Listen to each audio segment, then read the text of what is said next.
Welcome to Industrial Marketing Live. I'm Peyton Warren, a senior strategist at the industrial marketing agency Gorilla 76, and I am one of your IML hosts. So before we jump into our topic today, I wanted to kick things off with a quick FYI and an official invite. Gorilla 76 is collaborating with True Marketing and CADENAS PARTsolutions to host an in-person event called the Industrial Marketing Summit.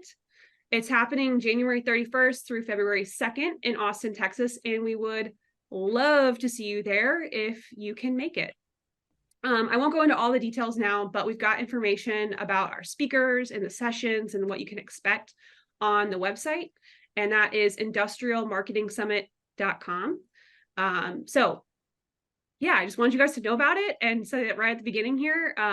It'll be a great opportunity to learn from practitioners, much like what we do here on IML, but a marathon event on steroids that also includes parties. So speaking of CADENAS PARTsolutions, it's time to circle back to our topic today. We have talked a lot about the importance of personal brand and speaking up on your social media platform, sharing what you know, building that personal brand. And it is important. But today we are honing in on the company brand and speaking up from that company page. A common miss we see across the board from manufacturers is that many are not using that asset at all. When we do an audit of their social media profiles, it's crickets, nothing. Nothing has been posted in years, if ever. So today we're bringing on some familiar faces from the IML community to talk about how to do this much better than not missing. We want to talk about how to leverage your company profiles on organic social in really cool ways. So I'm pleased to introduce to you Kelly Obbie and Shelby Huber from CADENAS PARTsolutions. Shelby and Kelly, do you want to say hello? Yeah. Thanks, Peyton. Hi, everybody. I'm Shelby Huber, really excited to be here, and also very excited for the Industrial Marketing Summit this next winter. We've done things in the past, and they're always amazing. Before I pass it off to Kelly, though, I want to just provide a little bit of context about what CADENAS PARTsolution does and our overall content strategy, just so Kelly's tips make a little bit more sense within the context here. So CADENAS PARTsolutions makes 3D CAD models and product data solutions for manufacturers. That's a really simple way of putting some really technical jargon out there. But a lot of our content focuses on those manufacturing customers. So kind of the foundation of our strategy is sharing manufacturing stories. Anytime a customer launches a new project, we will write a blog post, we will produce a video, and then if there's a really good piece of information in there, we'll take it and do like long form content, like a case study or something.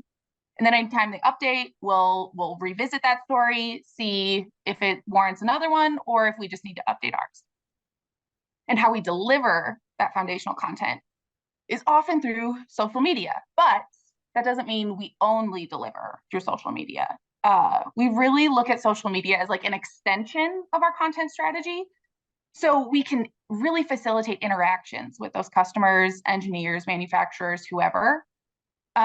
So what that means is that we create content specifically for social media.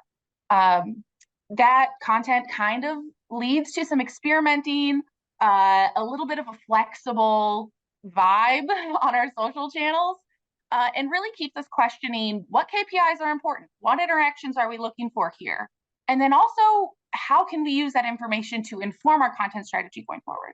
So the main things social does for us: deliver website content, post original content, and then inform our future content strategy. And with that, I'll pass it over to Kelly Obbie, our social media coordinator. Okay.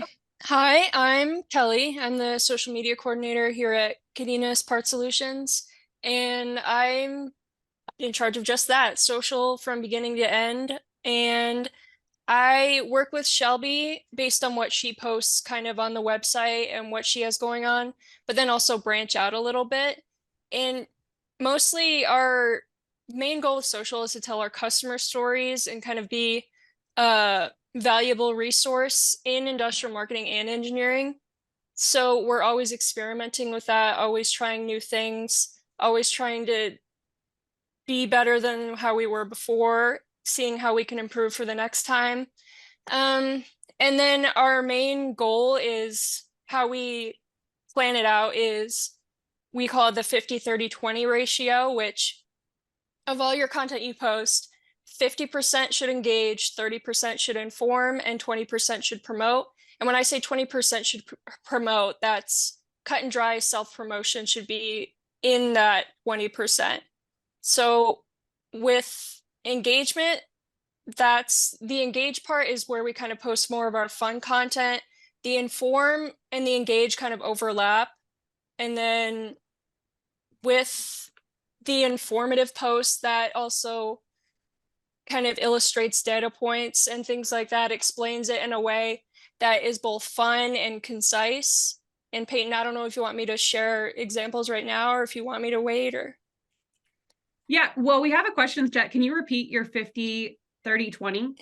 Yeah, absolutely. 50% engage, 30% inform, 20% promote. Okay. And that's not hard and fast rule. It's just kind of a guideline that we follow. Awesome. Awesome. Well, I feel like the first few minutes of this session already have just been packed with a lot of insight about how you guys think about your social strategy and things like that too. We were chatting right before this started, and I actually got an email leading up to this event today that from someone who said, "Oh, this is really interesting because we've just decided to pull back from our company page completely." And not really. What'd you say? I said boo. Yeah, I mean, why? Why do you guys feel like this is worth your time, and how has this become such a big part of CADENAS PARTsolutions distribution strategy for content? Well, Kelly, if I can, Yeah. nowhere else are you going to get that immediate feedback, right? Where you're talking directly to your customers and your customers' customers. We hear from them immediately. What do they like? What are they responding to? And then how can we adjust to meet their needs and help them understand what we do and how we can help? I think everyone needs to be on social. Yeah. And I mean, a lot of times personal pages will technically perform better than company pages, but that doesn't mean that the company pages aren't important. You know, it puts a face to your company, and then expecting everybody in your company to post on social isn't necessarily realistic. We have a few people that do, but having it all as our company, and then also when we post it, giving people a guideline for what kinds of stuff they can be talking about, it's good to have just that one channel. Yeah.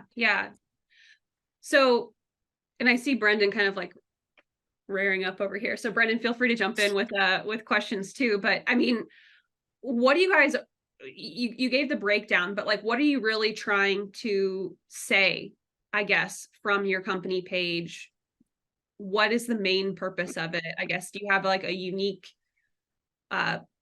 point of view that you guys are trying to push across, or a voice that you guys are trying to, I guess, channel there?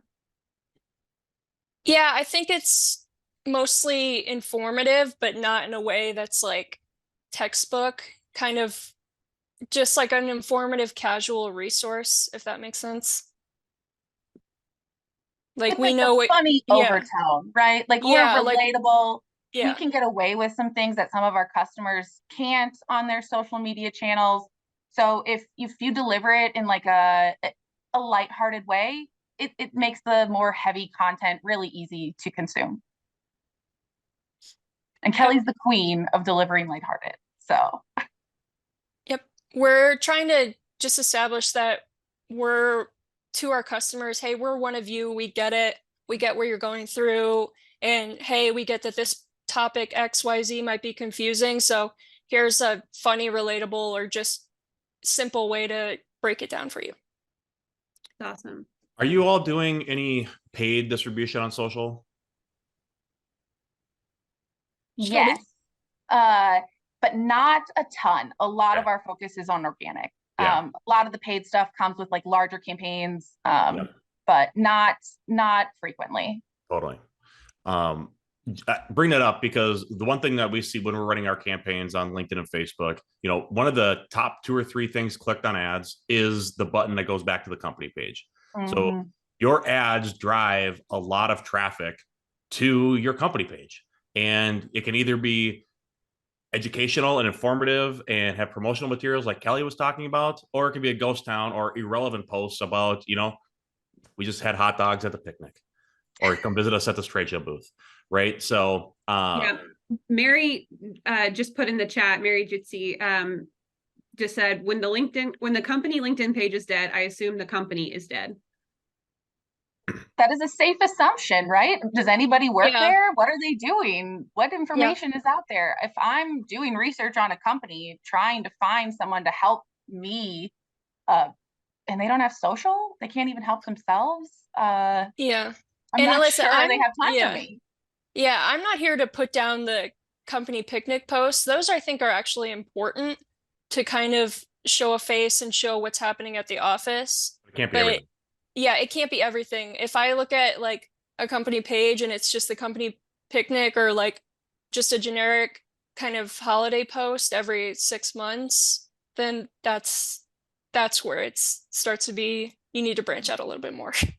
Also, you're saying don't just have the cornucopia picture that says Happy Thanksgiving on it, or a spooky Yeah, calendar. I've made that mistake before, so you'll probably find posts Those are the somewhere ones, down the like, line.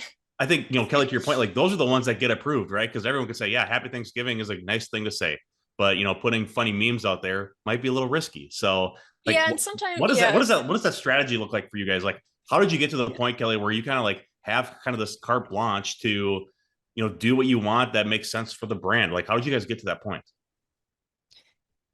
yeah, I mean, we do try to do a good mix of just like generic posts like that, the ones that I guess sometimes you just don't have the time and you have to post the cornucopia post. I get it. But whenever possible, we try to just say, like, for example, for Thanksgiving, we just make a list of like, what are all these things that you think of when you think of Thanksgiving? And then we try to find relevant topics online. We'll share YouTube videos, things like that. Or we'll just try to come up with funny, like, memes and topics that we can relate it back to our customer posts, like we did with the Valentine's Day posts. So I'm assuming though, Kelly, like when you started at CADENAS, that was not how you guys operated. It seemed like there was definitely a change of strategy once you came on board. So what was that transition period like to get to a place where, Kelly, you can just kind of create ads without a lot of interference from management or leadership? Yeah, I mean, the social before I was there, it had a little bit of like fun stuff in it here and there where it kind of went through that period and then it went down, and then when it went through the period and then it went down. But I think that's kind of where corporate social is going in general, and so that's where we wanted to go. Like we weren't trying to be the next like Duolingo or Wendy's. I think that's part of the problem is everybody thinks that they want to do exactly that, but that's not what our customers are necessarily looking for. That's not what our audience is looking for. So we just kind of went our own way with that and took like a general outline of just casual and informative content. And as far as like leadership involvement goes, Kelly goes through a review process, especially when she's questionable if a meme is relevant or not.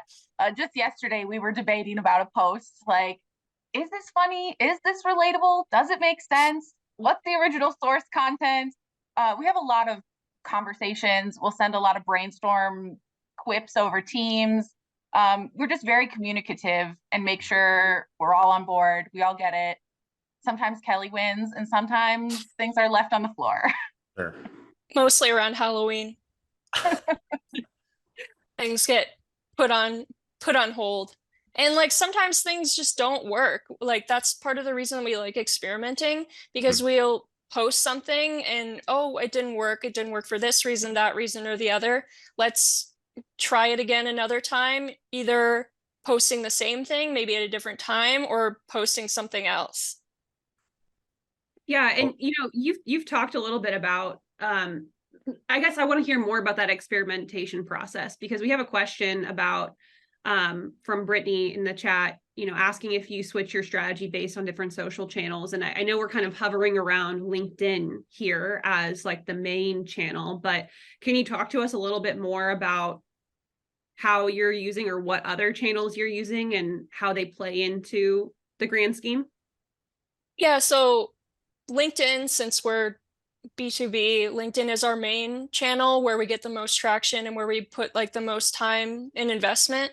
We also do LinkedIn, Twitter, Facebook, Instagram, TikTok, YouTube, and those are the main ones that we post a lot of the same content.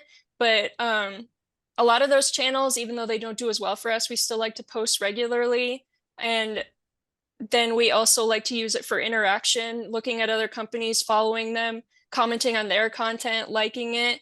And then every so often we'll get a good, mostly YouTube and Instagram Reels have been the best for us with that. It also, because we're focused on LinkedIn, we can use those other platforms, especially TikTok and Reels and YouTube Shorts, to do a little bit more of that experimenting, right? So if there is a post we're like, oh, this is funny, but is it really relevant to our audience? Let's try it out on one of those other ones, see how it does, and then go from there, right? So we posted a video to YouTube Shorts, it did really well. Let's post it to Reels, did really well there. Okay, let's put it on all the platforms. So there's like a lot of flexibility built into this. And reacting in real time is important, and having that instant feedback really helps us inform our decisions. Yeah, TikTok is our sandbox, definitely. So like, what does that process look like from like, brainstorm idea to posting typically? Like, how does that work? Like, like through creation and then through like this approval process, how long does it take for you guys to get there? And what does that process look like?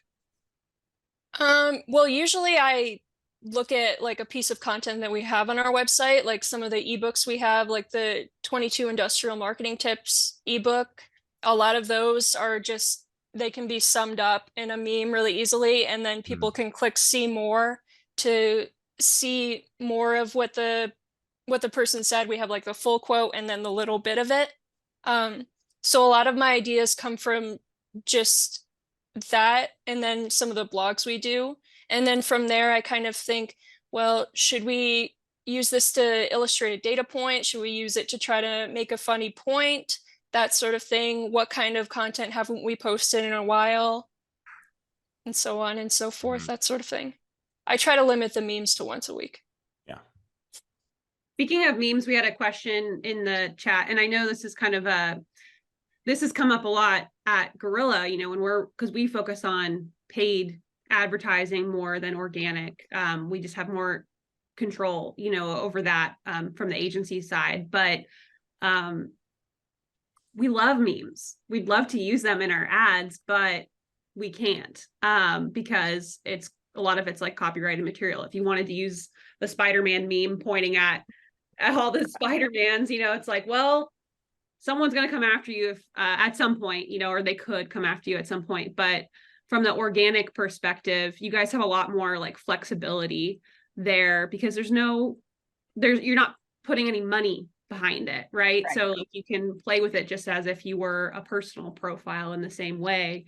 And then it lets you like play into these different trends and use these really relevant memes. So I just think that's super, super cool. And a fun way to, I don't know, plug in to what's happening in society today. Yeah. Marketing isn't boring. Industrial isn't boring, or at least it doesn't have to be. It doesn't have to be. And the memes on the internet are definitely a gray area as far as copyright. We try to, unless for our actual website content and paid like ad content, we always pay for those images. Those we have the rights to. A lot of the more popular memes that we post online, those are ones that you're going to see everywhere. So it's just a gray area as far as copyrights go. So like a LinkedIn page, it's more acceptable to do it there. But then at the same time, there are still a lot of things you have to look out for. Like, I think when the Barbie memes were going around, there was a lot of talk among social media and content marketing people that Mattel has a specific shade of pink that they have copyrighted, and they're like very, very protective over that copyright. And then there's like a font too. So things like Mattel, Disney, those kind of scary companies, I would be careful, but and then also music is another one that we tread lightly. But I mean, like the really popular memes where you see the image everywhere, those get to a certain point where it's like, we're good. As long as it's not on like actual website forever and always, then. Yeah. Yeah. That's awesome. I want to get back to like how you guys are using the page to engage, but I also want to quickly ask you guys, like, so you're posting a lot of content. This is obviously a huge portion of your job and your day and like your roles. So what are you guys using? Are you scheduling this stuff out? Do you just live in the platform? What tools are you guys using to get all this stuff moving? Yeah, we usually use Asana. I use Asana to make like the whole social calendar, and then I go in once a month and just say, well, we need to post. I have a full list, and I say we need to post this many times a week. We need to post this month, this, and the other, and all the holidays. And then I kind of put it all as like a bare bones thing. That's why we like to be flexible, because sometimes things come up and we have to move things around. That's why I like Asana, because you can kind of click and drag as you go. And then to actually schedule it, we use HubSpot, or we use the native social platforms, because the platforms like LinkedIn, they're making it a lot easier to schedule your content from their platform. And sometimes HubSpot can be a little tricky with things it lets you do and things it lets you not do for scheduling. What are the different like limitations you found within the HubSpot platform? Yeah, so HubSpot, you can't, at least on the LinkedIn, it kind of varies from platform to platform. LinkedIn, you can't tag people in a photo on their scheduler. Sometimes when you post, it'll come back and give you an error message like long after it was supposed to go up, saying that the image wasn't the right size. And just like little things like that, you can't put a location. The big things were, I think, for us were the photo size, and then the you can't tag people in the actual photos unless you go to the actual platform. Yeah, I could see that being like a critical miss if you're using it to engage, and then you can't actually like pull in the people that Yeah. you're engaged You with. can tag people in the post. Well, you can tag companies, but it doesn't let you tag people in the post or the photo, and you can't tag anyone in the photo on HubSpot. So The other nice thing about being in the native platform, well, you get the notification just a little bit quicker, and you see what else is trending and what other posts are popular, and that's how you can jump on those popular trends a little bit faster. yeah, that's the platforms themselves help a lot with hashtags too. Like if you type in hashtag like marketing, hashtag manufacturing, it'll come up usually, depending on the platform, how many posts there have been about that. And so you think, oh, there are this many posts about hashtag manufacturing. Maybe we need to choose something else. Maybe we need to choose industrial manufacturing, maybe niche it down a little bit more. And then TikTok does have their own full website where you can look at stats about hashtags, like where people are using it, why they're using it, how they're using it, that sort of thing.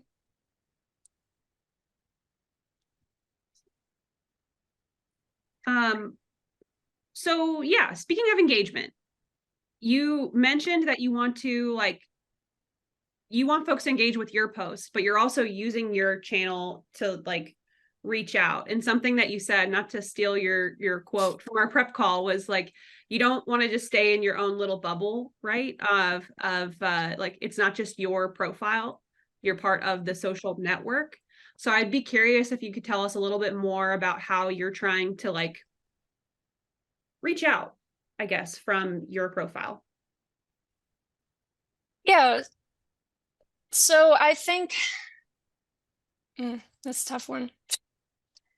I think, Shelby? yeah, right off the bat, we really want to engage with those customers. So like I said at the beginning, like the foundation of our content strategy is telling customer stories. So we put that out there, but then even with the social posts, the original social content, we'll also highlight our customers and make sure we tag them. And Kelly had this great Valentine's Day post last winter that had all these puns, right? Just silly, goofy content. But then she showed NKK switches, right, which is one of our customers, and then you tag them, and then they can share it and get some interaction on their end. So not only is that good for our engagement, but that makes our customers happy too, and Yeah. they get some fun posts that maybe they don't have time to make or don't have Yeah. time to make. The customers that are active on social already, they love it when we post their stuff and they'll share it and they'll like it. And a lot of times, even if they're not in the content, we'll develop, like a virtual relationship and like and comment on each other's content. Like it's called social media for a reason. You can't just speak into the void. You have to give what you get kind of thing. Liking and commenting on not just customers, but just general posts that have to do with our topic. Like I think we comment occasionally on like Red Bulls, like F1 posts. We comment on battle bots, that sort of thing. You all need to go talk to your bosses and tell them to just let you scroll social media for a little while. Yes. Yep. See what's out there, see what people are talking about, get involved in the conversation, and you're going to see that engagement return. And honestly, that's how I get a lot of my ideas is just scrolling through general social. Like that's where you see what's trending, what memes are trending. Oh, that would be good to post, that pain point or that meme, that trending topic, that sort of thing. Just looking and seeing what people are talking about and just getting ideas.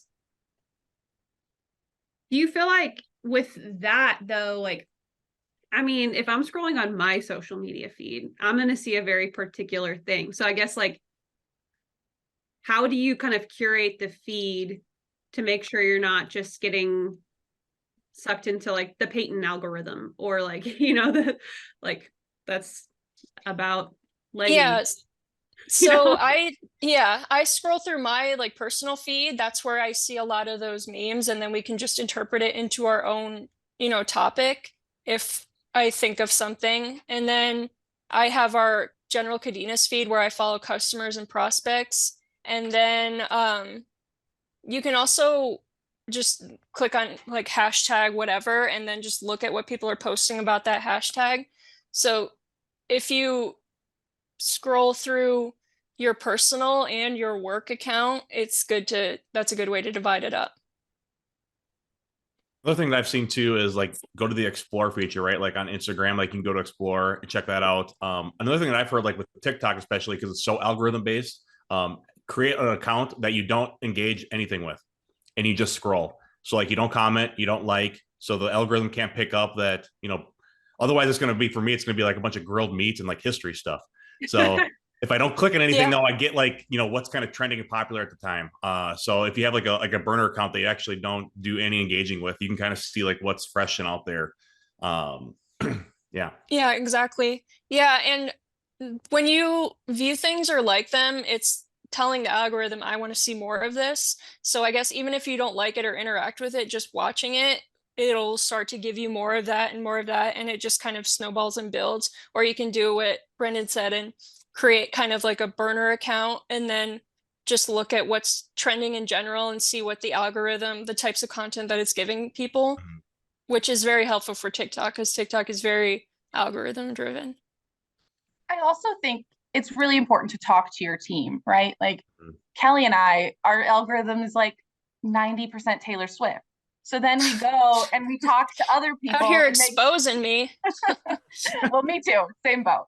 Right. So it can't all be Taylor Swift. We work in industrial manufacturing companies. Like that's not going to resonate. Yeah. So we need to talk to the rest of our team and see what's relevant to them. Does this resonate with you? Does it make sense? And sometimes that's part of like the content creation process, and sometimes that's part of the review process. It really helps to talk to your whole team and really understand. Yeah, I think our audience is kind of a mix between marketers like us, you know, like young females, and that's where we put in the Taylor Swift content. And then also more like technical engineers, not to stereotype, but like males. So like a lot of the people in our company will send me things and say like, hey, this would be cool to post, or I liked this and I like that. And that is like a huge like light bulb red flag for me that that would be something that was good to post. Or they would say like, I think somebody in our office told me, I didn't understand this video that you posted that was like a customer video. He said, I think you should do it like this. And that made the next time we posted a video like that go do way better, just because he told us, hey, I think it would make more sense to me personally if you did it with text on the video and this, that, and the other. Interesting. Brendan, do you have some questions? Because I know we have a lot in the chat, and I've been just rolling through here. Okay, Peyton, you wanna maybe prep some people to come on and maybe ask questions live? I got a couple for you guys though while we're doing that. Yeah, I do want to say, Sherry, if you're in the I want to hear about your application videos if you're comfortable unmuting. But Brendan, you go ahead, and I'll DM you, Sherry. So my main question for you guys is, how do you maintain like your brand voice and your positioning and like your like point of view on the market like in social media? So how, like, is there anything like that you guys have like as a foundational piece of like, here's our positioning, or here, like, you know, focus on this content as like the brand voice? Like, how have you developed that, and how do you maintain that so like every CADENAS post still sounds like a CADENAS post and it's not a Kelly post? I mean, I write like 99% of them, so any CADENAS post is going to be mostly in my voice, to be honest. But just keeping it generally casual and informative is the main thing. I think if it were the only way you would really, really be able to tell is if it was like way off. But we always, if somebody else is posting on social, they'll check with me, and then we'll kind of go back and forth. I go back and forth with Adam a lot on the wording of posts. No, this isn't how you would say it. This is how you would say it. No, that's not the right word. We should use this word instead. Yeah, we do a lot of internal communication that helps us stay consistent. Kelly's got her hands in there. She's the one who gets her hands dirty. So she knows what we sound like. She keeps our brand standard. And then if we ever want to deviate, there's a conversation. Mm-hmm. Okay. And it sounds like a lot of your social media posts come from stuff that was already pre-written on the website, right? Like your articles or the content you make on the website. And then this is kind of just a distribution method for that content on the website, right? Yeah, especially for driving traffic to our website. That seems really easy to maintain that voice. And a lot of times we want it to be to our customers, right? So there's a lot of different little niche audiences within there, but that's also why it's important to be on your channels and to interact with those other pages so you can see how are the industrial marketers reacting to this versus the engineers versus the manufacturers. Yeah. Okay. And usually when we release a new piece of content, like a new ebook or a new blog, I will schedule it out. We want to post it once a week or once every other week, once a month for this many months. And so then when I do my monthly list, I have the little box in Asana that says we need to post about the 22 industrial marketing tips once a week, or we need to post about that case study once a week for 6 months, or just until sometimes it ends up being like 6 months kind of scattered just because things get pushed back. But usually we do maybe 6 months to a year, depending on how long the content is. And sometimes we'll just take a break with it if we feel like we've been posting about it too much, and then we'll just post about it again later. Okay. So the one thing we like to hang our hat on, you know, here at Gorilla is, can we measure it, right? Like, we don't want to just do marketing to do marketing, right? So can you guys talk about how do you measure success just within the platform first? We'll talk about, you know, outside of platform in a second, but I just to help people, like, what are the actual numbers and metrics we need to be looking at on LinkedIn, on TikTok, on Instagram to really show like we are making an impact for our audience? Yeah, metrics are kind of tricky as far as going from platform to platform. Like, you could go on SEMrush or you could go on HubSpot you could go on SEMrush and then HubSpot and then LinkedIn, and you could get 3 different numbers that are all way off from each other. I personally, we use HubSpot to give us a general idea. And then I also use the native platforms. Those are getting a lot better about giving you stats on what's working and what's not. My personal thing that I look at mostly is engagement, and then impressions and views. If your impressions or like video views and your reach are really high, but nobody's clicking on it, that's a sign that you're reaching a bunch of people, but you're not reaching the right people. Or it could say your engagement rate is really low, but then you look at the impressions and the clicks and those are really high. It's just that the ratio of, we got 5,000 and I see your cat, our 5,000 impressions on this one thing and we got like 60 clicks on it. Well, it's gonna say that maybe the engagement rate was a little low, but I would still consider that a huge success. Okay. So when you say engagement, just to make sure we're all on the same definition, is that just any click on the ad, or are you talking about like reactions, comments, shares? Like what do you consider engagement? Reactions, comment, shares, clicks. We don't always, that's the other thing. We don't always link to our website and social content. Sometimes we try to find a way that we can put it on the post. Sometimes we do like to link just because, I mean, you got to do what you got to do. And that's our main goal, is to get people onto the website for this particular post, XYZ post. But a lot of times the social platforms like it, they want you to stay on the platform. So if you have a link in your actual post, they're not going to put as high of a priority on that with their algorithm, because you're driving people away from their site. Right. And so, and then also when people go on social, they generally don't want to click on another link. Yeah. Sometimes we have to, and sometimes we do get a lot of clicks on it. If it's find more information here, register here, this, that, and the other. But a lot of times we'll see if there's any way we can just put it as like, or even just little bite-sized pieces of an ebook on the platform and keep people on the platform. Yeah. Okay. So how do we measure this as an impact to the CADENAS business? Like, have you been able to track? Yeah, we're doing really cool. We have really great engagement on LinkedIn. Kelly's doing a killer job. Is it actually positively impacting the business? Absolutely. We have gotten customers through TikTok. That was such a huge win for our team and Kelly specifically, because she was the one who really pushed to start that. I saw someone in the chat, I didn't catch the name, but anecdotal engagement. We always talk about that. Like, did we have a potential customer follow us after we posted this? Did they engage? Are they maintaining that engagement? Oh, we got a DM from someone. Oh, they commented here. Maybe we should send this contact over to our ABM team. And all of that anecdotal information has led to real bottom line change for the company. So it sounds like it's kind of messy attribution though, right? It's not like a direct line, like they clicked on that post, then they went to CADENAS, read the article, then immediately clicked the get a quote button and put in the, how did you hear about us? Kelly's great post on, the 13th of March or whatever. Like that probably doesn't happen, right? No, it is not a straight line. It never is. There's always nurture. It's a drip. If we can get them to sign up for like our emails, great, but we don't care where you're at. We're going to talk to you and we want to keep you around.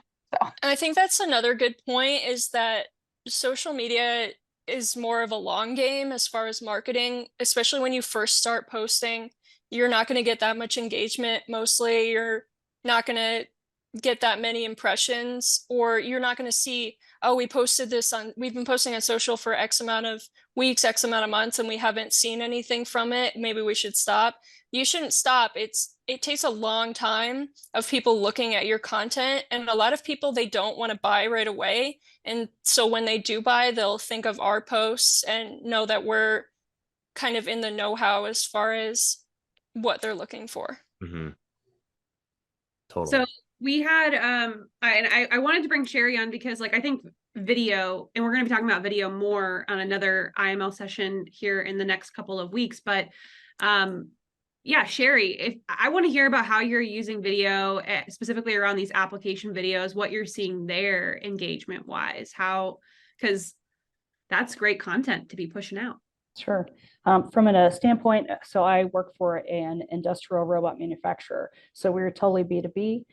It is very mapped out because so I've got a pretty good sized team. I've got one person that actually is totally responsible for all my social, but I have a separate person that's responsible for creating content. I've got a graphic designer that is responsible for creating all of my imagery that goes out so that everything is consistent. Brand consistency is of the utmost performance or importance. So, and one thing that it's interesting about our particular company is that we have all social media blocked to our company except for LinkedIn. I have one person, my social media person is the only person in our company within our domain that can go out to any social media places. Wow. So, and yeah, after the COVID stuff and all that, our senior staff said, nope, no more social media is coming in at all to this organization, and we're not doing it. So it's very interesting in that, you know, we did have to go to them and say, no, sorry, social is an important part of marketing. So we do have to continue to do that and support it. After we explained it to them and told them this is what the deal was, they said, oh, okay, no big deal. So we use Loonly here to actually schedule all of our social posts. We post on Facebook, we post on LinkedIn, Instagram and Twitter. We don't do TikTok. But I would tell you that we really focus on application videos and sharing those throughout our organization and for all of our network and our social channels. We also do a lot of posting of our end users and of our integrator partners videos. They'll tag us because they say, hey, you guys have a great big huge social reach. We really want to be part of that. And we'll tell them, hey, tag us, and we'll go ahead and promote that in our social channels as well.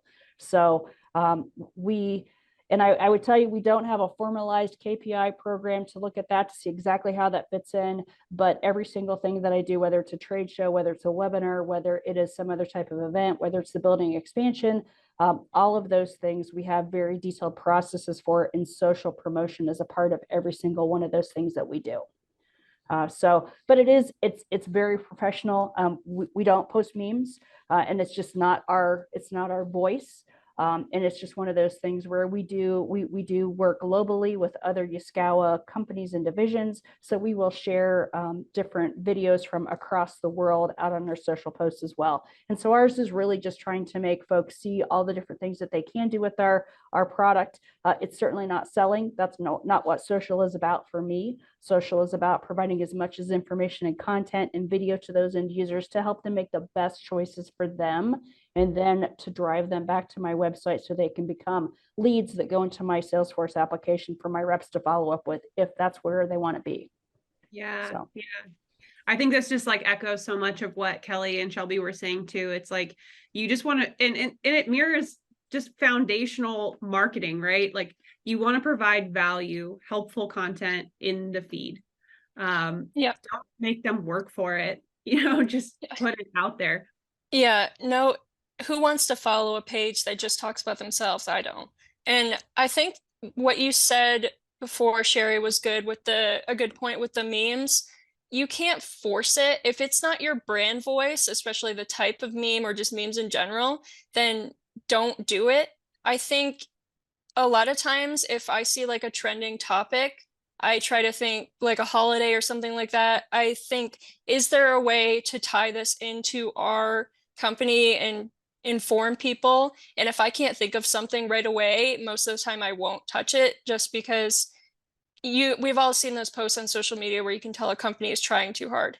And if you try to force it, it's just going to be cringy, and everybody can kind of see that nobody's really going to engage with it, if that makes sense. And those are just going to happen sometimes unintentionally. But if you try not to jump the gun and think automatically, oh, we need to post a meme for this, you can think of other ways to share that content and illustrate your point.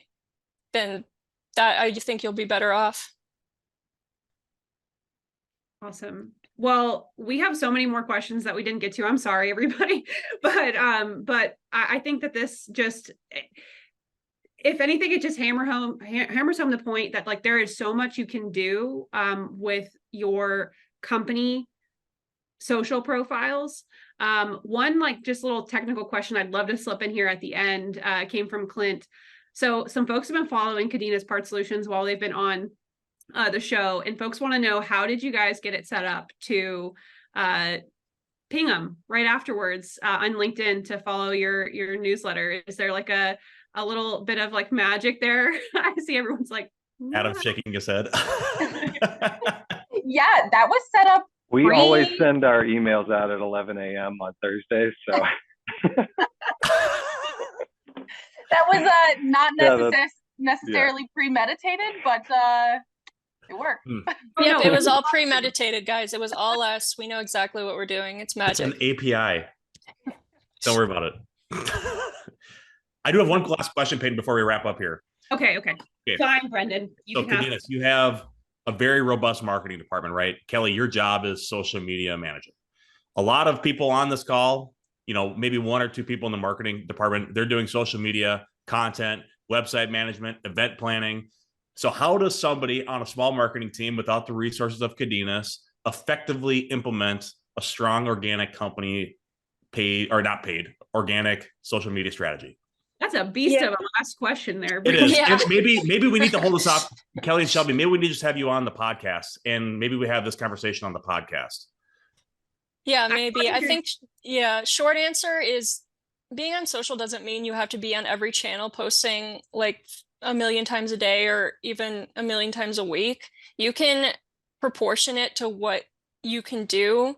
Like, I think they always say on TikTok, you need to post X amount of times a day, but we just don't have the capacity for that, even on our team. And so we usually limit it to once a week, and that's what we can do. And that's all we can really ask for.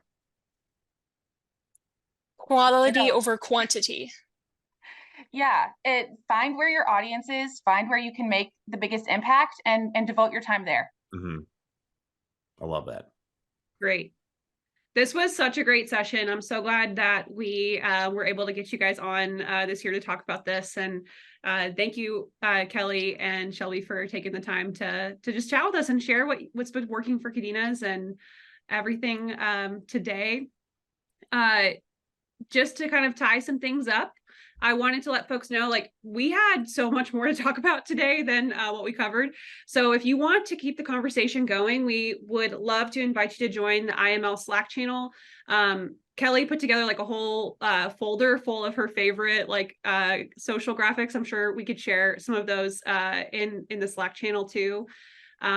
Maybe help spark some inspiration. And so just let us know in the chat here if you'd like to join, or send anyone from Gorilla a little DM on LinkedIn and we'll get you added. Our next IML session is going to be on November 2nd. And we have another guest joining us, Victoria Sakal from Wonder. We're going to be talking about research with a capital R, and why it deserves to be a part of your strategy. So we've talked a lot about customer research and how that's the foundation of everything, but customer research is not the only research, right? You might need to be doing market research or just like overall industry research. And Victoria has a lot to share about that. So we're super excited to have her on. And yeah, then we're rounding out the year. I can't believe it. But yeah, Brendan, anything coming up on the manufacturing marketer? Yeah, podcast episode just dropped earlier this morning. Me, Joe Sullivan, and Rose Hansen continued our conversation on artificial intelligence. So a little more strategic talking about that, and then talking to Joe and Rose about their favorite use cases. Joe's founder of Gorilla 76, and Rose is one of our senior writers. We had a good conversation. So go and check that out and let me know what you think about that. Cool. And then maybe we'll get Kelly and Shelby on TMM as well, and we'll continue this conversation because there are a lot of questions in the chat we did not get to. I know. I'm trying to keep up, y'all. But thank you so much, everyone, for joining. It was so great to see you all this morning. And we hope you have a great rest of your day. A happy Halloween. And we'll see you next time. Thanks, everyone. Thank you. Thank you.